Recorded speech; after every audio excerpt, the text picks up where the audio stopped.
Students welcome to my YouTube channel. తెలంగాణలో ఫలితాలు అనేవి అయితే విడుదల కానున్నాయి అన్నమాట. ఎల్లుండే ఫలితాలు అనేవి అయితే విడుదల కానున్నాయి. దానికి సంబంధించి మనకైతే ఇప్పుడే ప్రెస్ నోట్ అయితే రిలీజ్ చేసినట్లయితే తెలుస్తుంది.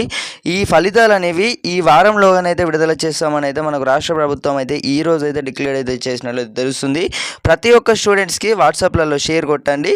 మన ఛానల్ని కొత్త చూస్తున్న వారు అందరైతే తప్పకుండా సబ్స్క్రైబ్ అయితే చేసుకొని బెల్ నోటిఫికేషన్స్ అయితే ఆల్లో పెట్టుకోర్రి. ఎలాంటి అప్డేట్స్ వచ్చినా కూడా ఫలితాలకు సంబంధించి ఈ యొక్క ఇన్ఫర్మేషన్ వచ్చేసి అయితే మీ అందరికీ ఎంతో యూస్ఫుల్ అయితే అవుతుందన్నమాట. మీ ఫ్రెండ్స్ అందరికీ కూడా తప్పకుండా వాట్సాప్లలో షేర్ కొట్టండి.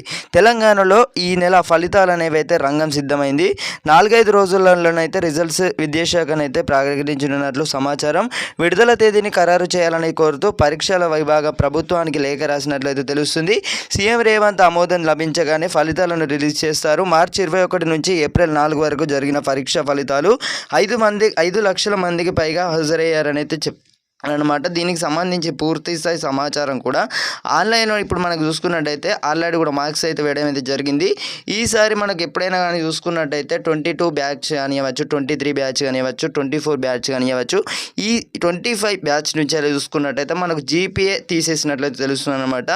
మార్క్స్ రూపంలోనైతే ఈసారి మనకు 600 మార్క్స్ కానివ్వచ్చు ఇలా అయితే ఉండబోతున్నాయి అన్నమాట. ఫలితాలకు సంబంధించి మీకు ఎలాంటి అనుమానాలు అయినా కానివ్వచ్చు, ఎలాంటి క్వశ్చన్స్ అయినా కానీ తప్పకుండానైతే మీ అందరికీ కూడా రెస్పాన్స్ అవ్వడం అయితే జరుగుతుంది. ప్రతి ఒక్కరైతే కామెంట్ సెక్షన్లో అయితే తెలియజేయగలరు. మనం ఏమని చెప్పినామంటే మే ఫస్ట్ వీక్ నుండి అయితే మనకు ఫలితాలు అనేవి అయితే మే ఫస్ట్ వీక్లోనైతే ఉండబోతున్నాయి అనేది తెలియజేయడం అయితే జరిగింది. కానీ మనకు మార్పులు అయితే చేయడం అయితే జరిగిందనమాట. ఈ 2-3 రోజులలోనే వచ్చేసి అయితే ఫలితాలు అనేవి అయితే విడుదల కానున్నాయి. ఈ యొక్క ఇన్ఫర్మేషన్ మీ ఫ్రెండ్స్ అందరికీ కూడా తప్పకుండా వాట్సాప్లలో షేర్ చేసినట్టయితే వాళ్ళందరూ కూడా తెలుసుకోవడం అయితే జరుగుతుందన్నమాట. మీ ఫ్రెండ్స్ అందరికీ కూడా తెలియజేయగలరన్నమాట. ఫలితాలు కిందనైతే లైక్ బటన్ అయితే కనబడుతుంది కదా, ప్రతి ఒక్కరైతే లైక్ చేసి తప్పకుండా సబ్స్క్రైబ్ అయితే చేసుకోండి.